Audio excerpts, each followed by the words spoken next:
The Cyclist, by Erik Røde, 1755. Read by Lady Margaret Beaufort. Continued. Chapter 7, Thomas. Scene 31. The Magic Bicycle and the Guilt and Confession. Among the cobblestone streets of the village, another young soul was captivated by Carlo's cycling prowess. This boy, with eyes full of admiration, was about 11 or 12 years old. His name was Thomas, and he saw Carlo as a hero who defied limits. One evening, under an overcast sky with clouds looming in the distance, a storm brewing, a night when darkness could easily shroud a walking figure in the umbrella of clouds. Nevertheless, the moon sporadically emerged, casting its beam of light like a flashlight. Thomas briskly made his way home, which was near the town center. He decided to take a shortcut through Carlo's land to ensure he wouldn't be late for dinner. As Thomas passed near Carlo's cottage, whispers of magic danced through the air, and curiosity got the best of him. The villagers, including those in Carlo's household, were all having dinner. The crescent moon illuminated Carlo's bicycle, which rested against a wall amidst passing stormy clouds. In the young boy's mind, that bicycle held a magical charm, a secret wellspring of Carlo's strength. With cautious steps, Thomas approached the bicycle. His small fingers traced its frame, and his imagination wove wild tales of how this bicycle could transform him into a hero, just like Carlo. Ignoring the voice of reason, Thomas assured himself, "I will return it in a few minutes," glancing around. Then, with a swift motion, he mounted the bicycle and pedaled into the night, his heart racing with exhilaration and innocence. The cobblestones whispered beneath Thomas's tires as he rode through the countryside. The night air caressed his face, and the distant echoes of nocturnal creatures serenaded his journey. He felt a rush of freedom and adventure, imagining himself as a hero, just like Carlo. Later, as the rain started to fall, Thomas decided to return the bike once the rain eased off a bit. He went home, and exhaustion took over as he fell asleep until the next morning. Days turned into weeks, and the story of Carlo's failed journey to save his grandfather became the town's sorrowful tale. Whispers lingered in the air, painting the incident with shades of tragedy and missed chances. Carlo, burdened by grief, continued his life with a heavy heart. One day, as the sun cast long shadows across the village square, Thomas found Carlo alone by the riverbank. The weight of guilt bore down on the young boy's shoulders, and with trembling lips, he confessed his secret. The truth tumbled out, revealing how his innocent curiosity had inadvertently robbed Carlo of the chance to bid farewell to his grandfather. Thomas's voice quivered as he recounted the night he rode Carlo's bicycle, believing in the magic it held. Tears welled in his eyes, and he apologized profusely for his unwitting role in the tragedy. Carlo's eyes softened as he listened, his heart recognizing the purity of Thomas's intentions. Carlo spoke, his voice gentle yet tinged with sadness, and said, "Thomas, you were just a curious young boy. You didn't know the weight of the circumstances that night. It's not your fault." Thomas wiped away his tears, his eyes still brimming with remorse. "But I took away your chance to say goodbye," he whispered. Carlo placed a comforting hand on Thomas's shoulder and replied, "My chance to say goodbye to my grandfather may have been lost, but that doesn't mean I blame you. Life is filled with unexpected twists, and we must learn to carry the weight of our experiences, both the joyful and the sorrowful. You've shown great courage in admitting your actions, Thomas. Remember, it's not the bicycle that makes a hero, it's the heart." Thomas nodded, his heart lighter for having shared his burden with Carlo. In that moment, a bond formed between the seasoned cyclist and the young dreamer, one built on forgiveness, understanding, and the shared realization that heroes were not exempt from the complexities of life. Scene 32. A bond forged in secrets. Carlo, the seasoned cyclist who had faced challenges and triumphs, knelt before Thomas, his expression a canvas painted with understanding and compassion. The lines etched on his weathered face spoke of a life rich in experiences, from moments of sheer joy to depths of profound sorrow. In this moment, Carlo made a decision that would not only shape Thomas's life but also leave an indelible mark on his own. His hand, calloused by years of gripping handlebars, landed gently on Tomas's small shoulder, a reassuring weight that conveyed more than words ever could. His voice, a soothing melody, broke the heavy silence. Tomas, Carlo's words flowed like a silent river, washing away the burden of guilt that weighed heavily on the young boy's heart. He continued to speak. We all make choices in life, sometimes without fully grasping their consequences. But remember, the past is not a place for blame. It's a place for learning and growth. You were curious, and curiosity is a beautiful thing. Tomas looked up at Carlo, his eyes wide with a mix of relief and gratitude. In that moment, the weight of guilt that had pressed upon his young shoulders began to lift, like a heavy fog dissipating under the morning sun. From that day onward, Carlo became more than just a cyclist. He became Tomas's silent mentor. Their bond deepened as Carlo shared the intricate art of cycling with the young boy, teaching him not only the mechanics of balance, speed, and endurance but also the values of discipline, determination, and resilience. Under Carlo's patient and watchful eye, Tomas's natural talent blossomed. His once uncertain pedaling grew steady and confident. He developed the strength not just in his legs but in his spirit, learning that cycling was not merely about covering distances but about conquering the trials of life's winding paths. Their mentorship was a quiet, closely guarded secret, shielded from the prying eyes and gossipy tongues of the town. Carlo knew that revealing the truth about Tomas's innocent role in his past tragedy would invite unnecessary judgment upon the young boy, something he was determined to spare him from. One sunny afternoon, as they rested by the riverbank, the golden rays of the sun stretching long shadows across the ground, Carlo spoke with warmth in his voice. Tomas, you possess a gift that goes beyond cycling. Your determination and spirit remind me of my own youth.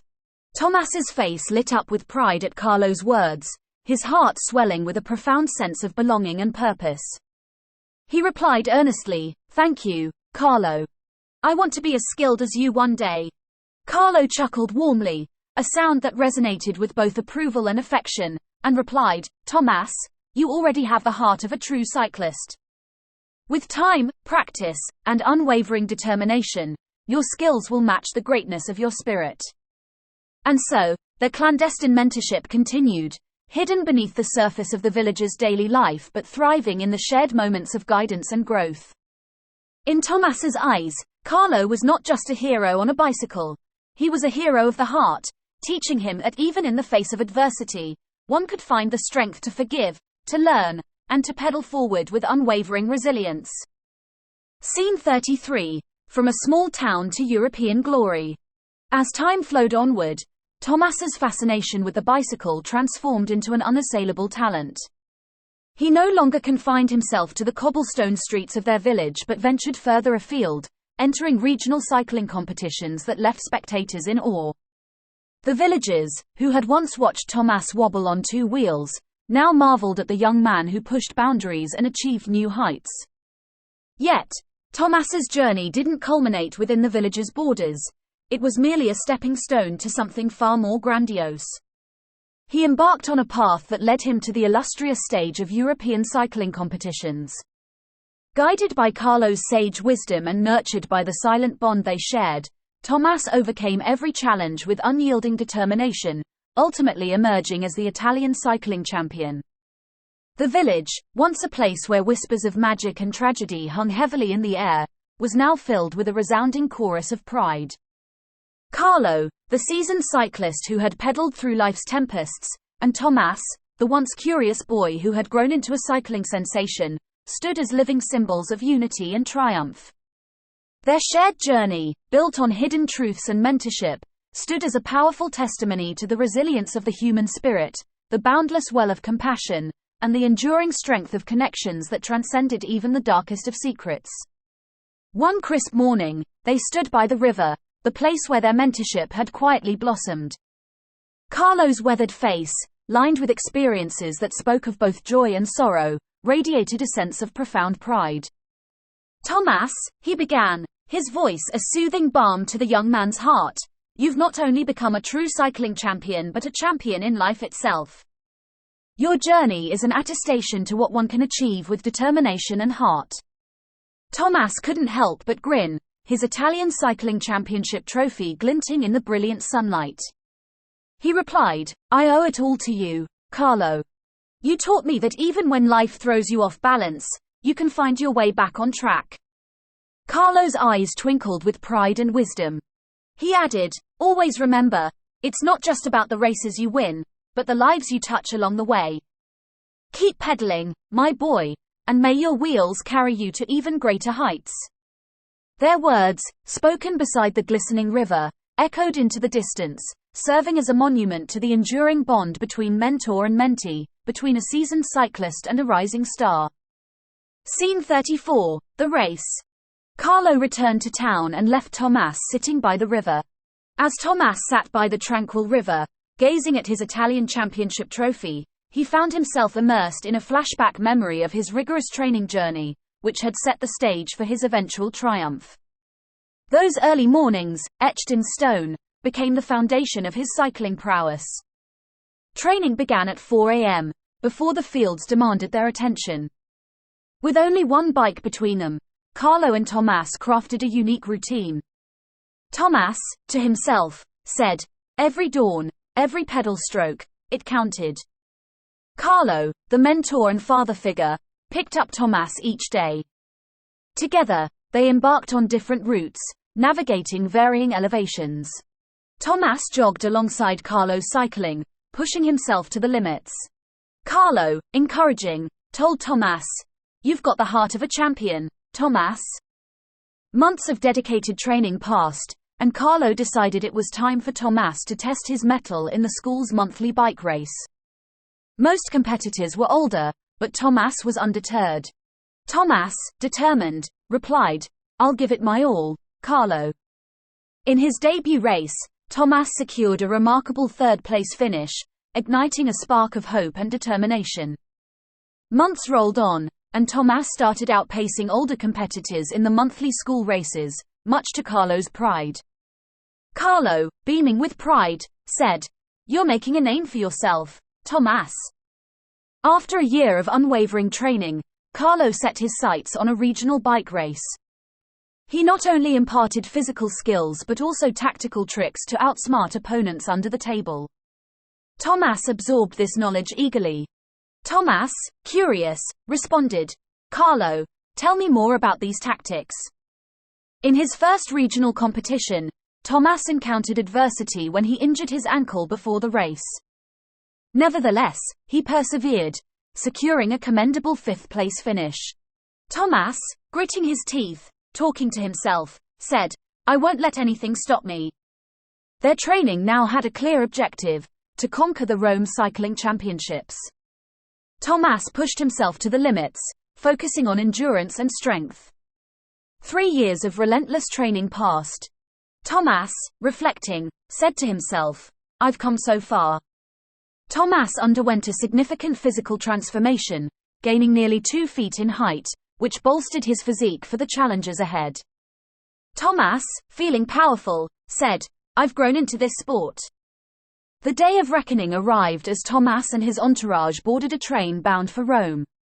They carried 2 bikes, along with spare tires and parts, ready to face the race that would test Thomas's mettle. Carlo, with anticipation, told Thomas, "This is it, Thomas." The big day. The Rome Cycling Championships unfolded through the city streets and the surrounding countryside. Carlo strategically positioned boys from their village at various pit stops along the route. Carlo, planning, looking at Thomas, said, "We've scouted every inch of this route, Thomas." Carlo, on a borrowed scooter, trailed Thomas, monitoring his progress closely. The atmosphere was electric, and Thomas was consumed by the enormity of the moment. Thomas, with determination, repeated to himself, "This is what I've trained for." As the race commenced, Thomas started from the back, a calculated move due to his novice status. However, Carlo had devised a winning strategy. Carlo, with confidence, talking as if Thomas could hear him, said, "Stay patient, Thomas. We've planned for this." Carlo's familiarity with the route, combined with Thomas's determination, proved to be their secret weapon. They navigated each turn and climb with precision. Thomas, focused, using his inner dialogue, said, "I won't let anyone outsmart us." Thomas bided his time in the blistering midday sun, maintaining a consistent pace on the straightaways. He carefully avoided any cycling tricks, remembering Carlo's advice. Scene 35. The climb. Carlo, reminding Thomas as if he was talking directly to him, said, "Stay vigilant in those turns, Thomas." Gradually, Thomas made his move, steadily advancing through the ranks, never losing sight of the leaders. Thomas, mentally preparing, said, "It's time to shine." The final, grueling uphill climb, Thomas's specialty, loomed ahead. He could barely make out the lead riders in the mist. Thomas, with determination, said, "This is where I make my mark." Thomas entered a cycling trance, focusing solely on the finish line, his intuition guiding every pedal stroke. Thomas, in the zone, said, "Nothing else matters now." He swiftly passed other riders, carefully navigating turns to avoid potential collisions. Fatigue began to claim the frontrunners. Thomas, pushing harder, said, "I can do this." Carlo's voice echoed in Thomas's mind, reminding him to stay vigilant in the tricky turns where experienced riders often employed cunning tactics. Carlo, reiterating, said, "Watch out for their tricks, Thomas." Gradually, Thomas began to make his move. He passed riders one by one, his determination unwavering. His eyes remained fixed on the leaders ahead, determined not to lose sight of them. Thomas, focused, reminding himself once more, said, "I won't let them outsmart me." In the final moments of this Rome Cycling Championship, the atmosphere was charged with intense emotion and drama. Thomas, a 15-year-old cyclist, found himself in a situation that had captured the hearts of not just his local supporters of his hometown but the entire nation of Italy. As the race unfolded, it became increasingly clear that Thomas was the unlikely contender, the underdog who had managed to defy the odds and compete against more seasoned opponents. This created a compelling narrative that resonated deeply with the Italian people. Throughout the nation, from the bustling streets of northern cities to the tranquil coastal towns in the south, every Italian was glued to their seats, hanging on to every word from the radio announcer. The airwaves were buzzing with anticipation and excitement as they followed the race's every twist and turn. But what made this moment truly special was the collective outpouring of support for Thomas. The Italians weren't just spectators, they were emotionally invested in his journey. They could feel the young cyclist's determination and grit, and they saw in him a symbol of hope and resilience. As Thomas pedaled with all his might, the rising emotions were palpable. It was more than just a sporting event. It was a shared experience that brought an entire nation together. The cheers, prayers, and hopes of the Italian people were channeled through the airwaves, creating a wave of positive energy, as if God himself had joined the excitement, propelling Thomas forward. Scene 36. Final minutes. In those final minutes, as the finish line drew near, the drama reached its peak. The nation held its collective breath, willing Thomas to cross that line and achieve the impossible. It was a moment that transcended sports. It was an attestation to the power of the human spirit and determination. As the race progressed, Thomas and the other cyclists amidst the final leg of the competition, the apex of the uphill climb. This was where Thomas truly excelled, thanks to years of training on hills. Thomas, with full commitment and determination, again said, "This is where I shine." With every pedal stroke, he inched closer to the leading riders, who were now visible through the mist. Thomas, intensely focused, as if his consciousness was coaching him, said to himself, "They're within reach." Thomas entered a zone, a state of complete concentration. His vision narrowed, fixated solely on the finish line. Intuition guided his every move. With sheer determination, Thomas overtook the second rider, leaving him in his wake. Then, in a flash, realizing that the second rider was the previous European champion from France, Thomas, with fire in his eyes, said, "It's just you and me now." And now, as he got a glimpse, the lead rider was from Holland, the current European champion. Now, realizing with a flash, he was racing for Italy, not just for his hometown. The national pride came over him like a boost of pure energy directly sent from the divine. The final stretch became a heart-pounding duel. Thomas summoned his reserve of energy, unleashing a burst of speed in the closing moments. Thomas, with every ounce of strength, said, "This is my time." In a breathtaking finish, Thomas surged ahead and claimed victory. The spectators erupted in awe and disbelief. As Thomas crossed the finish line, it wasn't just a victory for him, it was a triumph for the entire nation. The emotional release was overwhelming as tears of joy flowed, and Italy celebrated not only a cycling champion but a symbol of resilience and the indomitable spirit that unites a people. A spectator from the crowd, amazed, yelled, "Who is this young champion?" Thomas, the youngest and a first-time competitor, had defeated seasoned cyclists and earned a standing ovation from all of Rome. Thomas, with tears of joy, while giving Carlo a hug, said, "I did it, Carlo." That night, the triumphant duo returned to their hometown, greeted by a crowd that had been following the race through radio broadcasts. The anticipation for Thomas's future was palpable. Townsfolk, cheering, yelling, "Thomas, our champion!" The stage was set for Thomas to carry Italy's hopes as the new reigning European champion, poised to face the best riders from across the continent. Thomas, with determination, said, "I won't let Italy down. This is just the beginning." Thomas's journey was an evidence to unwavering dedication, mentorship, and the pursuit of dreams that surpassed all expectations. Scene 37. Tragedy strikes again. Europe was bathed in the golden glow of hope and newfound prosperity. Thomas, now celebrated far and wide as a cycling champion, continued to chase his dreams with unwavering zeal. The very roads that had once served as his humble training ground were now his kingdom, each twist and turn echoing his storied legacy.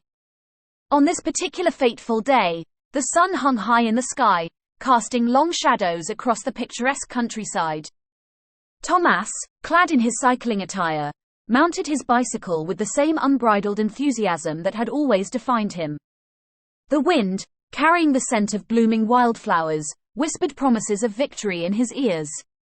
The rolling hills, adorned with fields of vibrant green, seemed to bow in reverence to his remarkable skill.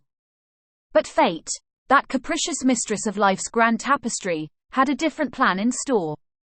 As Thomas's bicycle sliced through the wind with the grace of a seasoned dancer, a sudden, piercing screech shattered the tranquility. An American-made car, its engine roaring with an almost arrogant confidence, careened into Thomas's path. The collision was swift and brutal, an agonizing dance of twisted metal and fragile flesh. Thomas, the young champion who had once conquered insurmountable challenges, now lay motionless, his life snuffed out in an instant.